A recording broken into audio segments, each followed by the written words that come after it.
selamat siang, assalamualaikum. Sudah masuk di yang namanya Mayday ya, alias sudah masuk di bulan Mei. Goodbye April.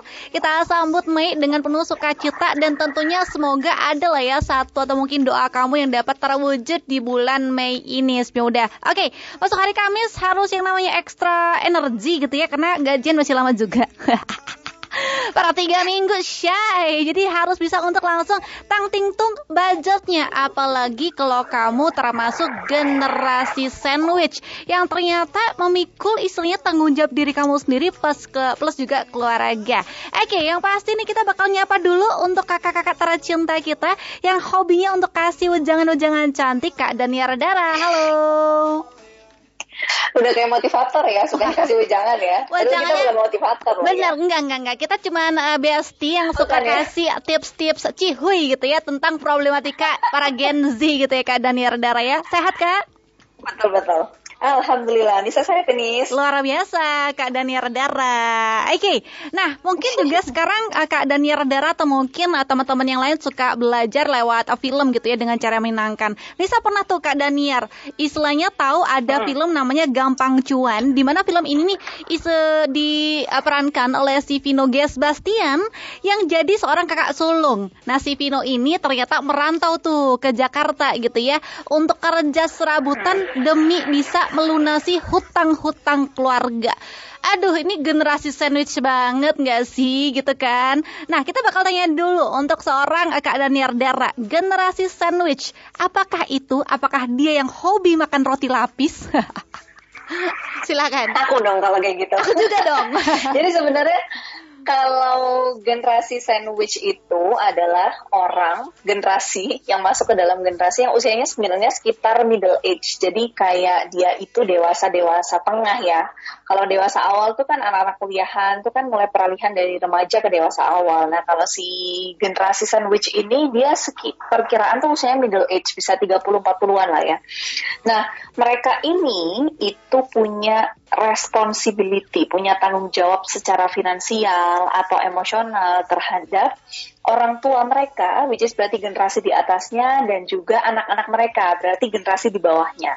Kenapa namanya sandwich? Karena mereka dipenyet sama roti atas sama roti bawah gitu nih analoginya ya. Jadi mereka adalah dagingnya gitu ya. Terus kemudian mereka itu mau nggak mau harus ditimpa nih sama roti yang bagian atas dan juga roti yang bagian bawah yang aslinya adalah generasi atas dan juga generasi bawahnya.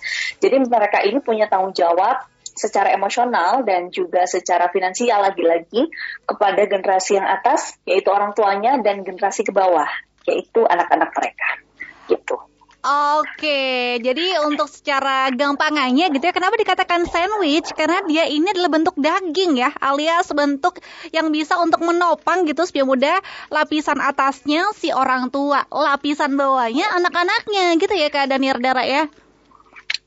Betul, awalnya tuh sandwich ini sebenarnya muncul untuk perempuan-perempuan doang, Miss. Jadi awalnya di tahun 1980-an itu ada namanya term sandwich generation ini ditujukan untuk para perempuan. Ternyata makin kesini, makin zamannya makin kesini ternyata nggak cuman perempuan doang nih yang merasakan ini, dan juga nggak cuman orang-orang yang ekonominya menengah ke bawah doang. Kalau kita mikir kan kayaknya mungkin yang ekonominya agak sulit mungkin ya, tapi ternyata enggak loh. Jadi memang segala gender bisa menjadi sandwich generation, dan secara semua status sosial ekonomi bisa menjadi sandwich generation. Oke, jadi ini bisa menimpa segala macam genre manusia-manusia yang ada gitu ya Kak Dania Redara ya. Oke. Kayak lagu ya. Benar. Genre ya. Benar. Genrenya metal, reggae atau dangdut ini ya. Oke, Kak Dania Redara, tadi kan sempat di-spill kalau si generasi sandwich ini alias generasi roti lapis biar muda ya, ini adalah umur sekitar 30 sampai 40 tahun alias generasi middle age gitu. Oke, ciri-ciri yang paling nampak nyata nih ketika kita tahu wah ini pasti generasi sandwich gitu kan. Karena kalau kita melihat kan secara struggle-nya dia pasti kelihatan kan. Ciri-ciri yang paling nyata adanya ini apa nih Kak Dania Redara? Ciri yang paling nyata dari sandwich generation adalah berarti mereka ketika sekarang punya penghasilan, tuh ya kalau kita ngomongin secara finansial, ketika sekarang mereka punya penghasilan, sebagian disisihkan untuk keluarga atasnya, which is berarti keluarga asal ya, orang tua dan juga adik-adiknya mungkin, dan disisihkan juga nih untuk keluarga di bawahnya, keluarga yang dinaunginya. Berarti anak-anaknya ya, gitu. Jadi secara finansial mungkin yang paling terlihat ya Nis, kalau untuk si sandwich generation ini, mereka punya penghasilan, tapi sebagian dibagi untuk yang atas, sebagian dibagi untuk yang bawah. Oke. Kelihatan pasti. Jadi ketika mereka gajian langsung ada pos-pos penampung gaji mereka gitu ya. Betul. Iya. Paling pinter deh bikin istilah. Benar banget nih. Sudah ada ember-embernya gitu ya. Ini buat orang tua, buat bapak ibu beli motor baru. Ini buat si saudara-saudara beli laptop baru gitu ya. Sudah terfilter dengan sangat baik nih Spia Moda. Dimana mereka paling kelihatan banget ketika sudah terima gaji di rekening, langsung deh tuh ya menyebar semua jejaring-jejaring gajian mereka ke posko-posko yang sudah ada untuk orang tua, saudara, dan juga pastinya keluarga kecil mereka. Oke, Kak Daniar Dara, Nisa pengen tahu gitu kalau secara analisa gembelnya Nisa berkata gitu ya. Berapa sih yang supaya kita bisa bijak, misal nih Nisa terlahir menjadi seorang generasi sandwich.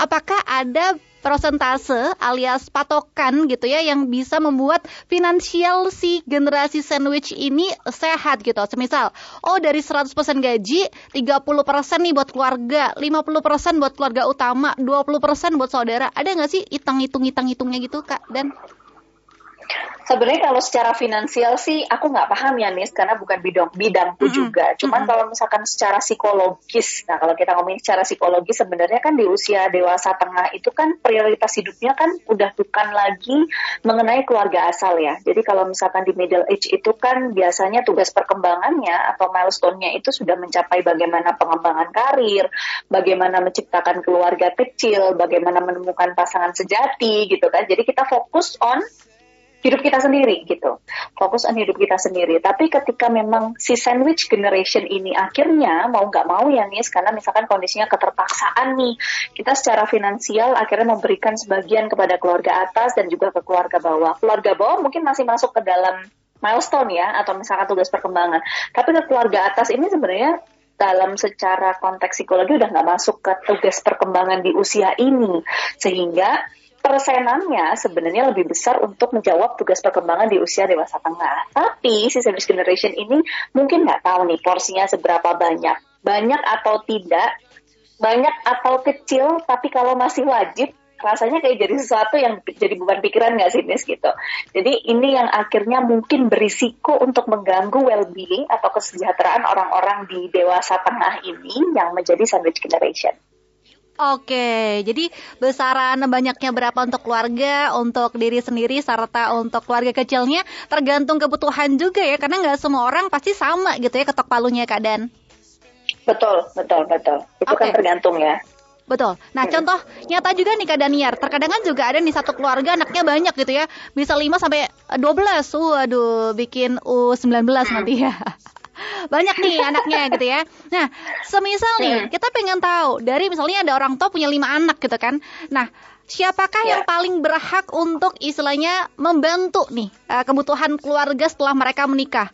Apakah hanya pasti anak yang tengah-tengah nih, anak 3, 4, atau bahkan sulung, atau mungkin bungsu juga kecipratan nih untuk menanggung beban keluarga gitu? Ini mau pakai teori-teori Jawa klasikal apa teori? Wah, ini banyak ya. Yang British ada nggak yang British ya kan? Yang Inggris punya deh. Karena gini, kayak dalam keluarga kecilku sendiri itu sebenarnya nggak ada. Tapi kayak pernah aku tuh ngobrol dengan keluarga orang gitu ya. Dengan keluarga orang itu, dia mengatakan bahwa aku kan anak terakhir ya. Aku berarti bertanggung jawab untuk mengurus mengurus orang tuaku gitu. Okay. Aku tidak boleh merantau. Aku harus tinggal bersama orang tuaku. Pernah lagi aku ketemu dengan keluarga lain yang mengatakan bahwa ya kan aku anak pertama, sehingga aku anak pertama ini bertanggung jawab untuk bagaimana orang tuaku dan adik-adikku. Nah sebenarnya yang mana nih yang benar? Nggak tahu ya, kayaknya tergantung bagaimana kepercayaan nilai-nilai yang ditanamkan di keluarga dan juga kepercayaan budaya-budaya nih yang ditanamkan di keluarga. Tapi sebenarnya manakah yang bertanggung jawab, anak mana yang bertanggung jawab, kayaknya nggak ada deh kewajibannya kalau secara psikologi ya. Oke. Tapi karena secara psikologi tadi ya, di usia middle age itu sebenarnya kita prioritasnya adalah diri sendiri. Maksudnya gini, bukan berarti kita nggak peduli sama orang tua sama sekali ya, maksudnya jangan disalahpahami nih kalau misalkan, oh berarti kalau udah dewasa gitu ya, gitu nggak mikirin keluarga. Bukan begitu, tapi skala prioritasnya yang berbeda. Oke. Jadi kalau misalkan di middle age tadi tugas perkembangannya adalah membangun karir, membangun keluarga kecil gitu ya, atau sebelumnya menemukan pasangan intimate partner yang sejati, which is itu berarti pernikahan, itu kan di usia middle age. Tapi kalau misalkan si sandwich generation ini kan berarti kan akhirnya geser nih mungkin. Karena mungkin kan ada yang sampai nih, kalau aku pernah dengar cerita dari klien-klien, mereka merelakan sebagian mimpinya gitu kan, untuk memberikan sebagian besar porsi atau sebagian kecil porsinya secara finansial kepada orang tua atau keluarga asalnya begitu. Misalkan seperti itu kan yang jadi akhirnya secara psikologis, ini secara psikologis ya, karena kalau misalkan secara agama ini pahala loh nih. Benar, pahala jariah banget loh ini. Pahala loh. Benar loh ini. Jariah loh, tapi mungkin kalau misalkan kita melihat dari sudut pandang tugas perkembangan dan sudut pandang psikologi yang bagian menyelesaikan tugas perkembangan di usia itu mungkin ada hambatan. Mungkin lagi-lagi berisiko untuk terjadi adanya hambatan perkembangan. Tapi yang nggak tentu juga. Oke, sekali lagi again ya, salut untuk para generasi sandwich yang sudah di garda terdepan gitu ya, pasukan paling siap sedia ketika keluarga membutuhkan kalian nih. Sudah, semoga sehat-sehat dan rezekinya ngalir kayak air terjun gitu ya, Kak Daniara ya. Oke. Ya, nggak mesti anak pertama, nggak mesti anak kedua, nggak mesti anak ketiga. Kadang anak-anak yang paling banyak duitnya nih harus ngasih gitu ya. Karena makanya ini tergantung banget nilai-nilai dan budaya-budaya yang diterapkan di keluarga asalnya masing-masing ya. Gitu. Oke, Kak Dan, kalau tadi kita ngobrol nih untuk yang namanya generasi sandwich, kayaknya sih mereka problematika paling sering diobrolin adalah soal finansial ya. Tapi ada nggak sih dalam artian problem-problem yang bakal mereka hadapi nantinya selain yang namanya masalah keuangan atau mungkin masalah finansial gitu? Ada nggak sih, Kak? Oke. Jadi sebenarnya mungkin awalnya memang masalah keuangan ya. Awalnya dihadapi oleh masalah keuangan. Atau mungkin secara keuangan aman nih gitu ya. Tapi secara pikiran nih yang nggak aman. Nah kalau misalkan secara pikiran ini sudah akhirnya terganggu, nah ini bahayanya. Jadi kadang-kadang kita sebagai seorang caregiver ya istilahnya ya. Kita kan berarti seorang yang peduli gitu. Caregiver adalah kita yang ngasih kepedulian kepada generasi atas dan juga generasi bawah. Ini bisa jadi overwhelming, ngerasa kewalahan gitu ya atas memberikan kebutuhan yang ada pada orang tua dan juga kepada generasi bawah mereka. Sangat bisa terjadi itu, berisiko untuk terjadi itu. Jadi ketika memang overwhelming ini sudah terjadi pada diri mereka, sangat berisiko juga untuk mengalami yang namanya kecemasan dan juga depresi. Karena tadi misalkan ke pressure tadi udah ngerasain overwhelm, terus habis itu overwhelmingnya nggak bisa di-manage dengan baik. Nah kalau misalkan udah sampai kayak gitu, sangat berisiko lagi untuk naik ke gangguan yang berikutnya nih, bisa ke gangguan kecemasan ataupun sampai ke depresi.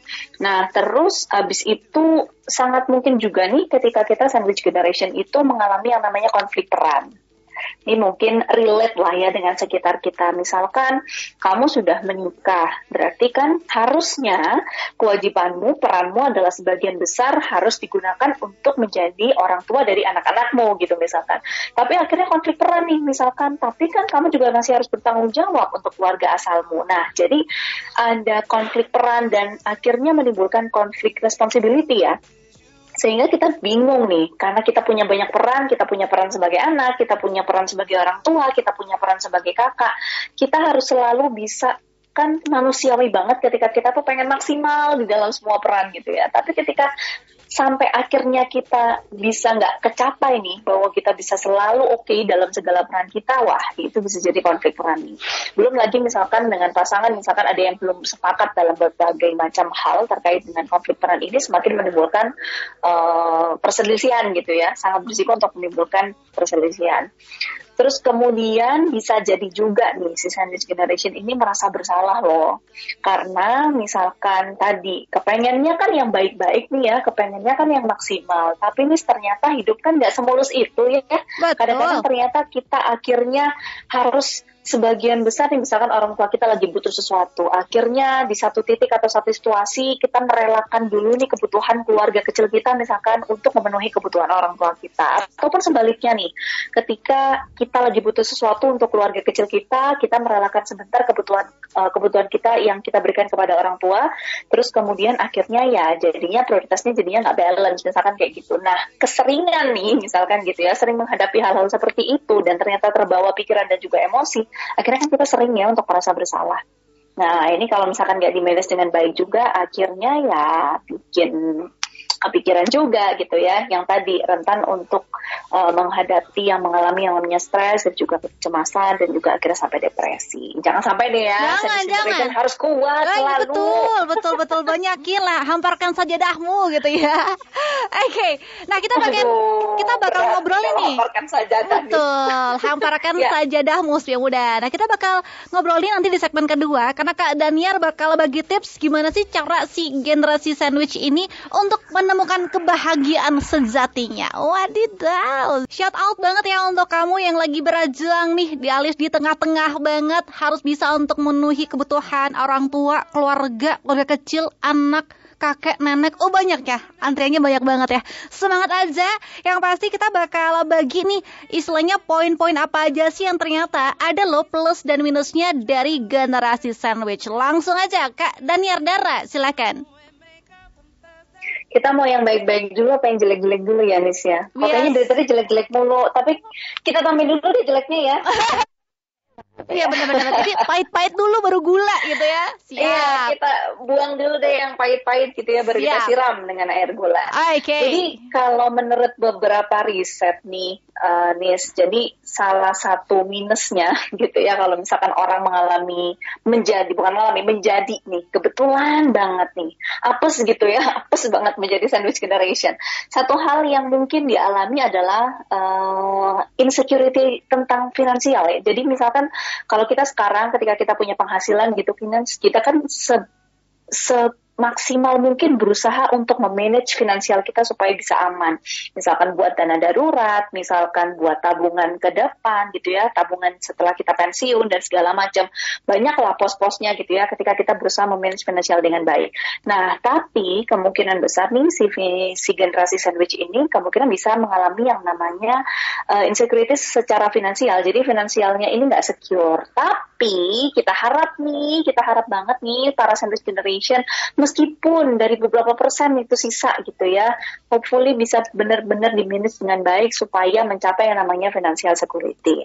Terus kemudian setelah keuangannya agak gonjang-ganjing setiap bulannya, beresiko juga nih si minusnya sandwich generation ini bisa mengalami yang namanya kurang balance nih work life-nya. Jadi kalau misalkan Gen Z pengen punya work life balance nih, agak berhati-hati untuk Gen Z yang nantinya kemungkinan besar akan mengalami yang namanya sandwich generation. Mungkin kalau sekarang gitu ya, pekerjaannya atau prioritas mencari pekerjaannya adalah work life balance nomor 1,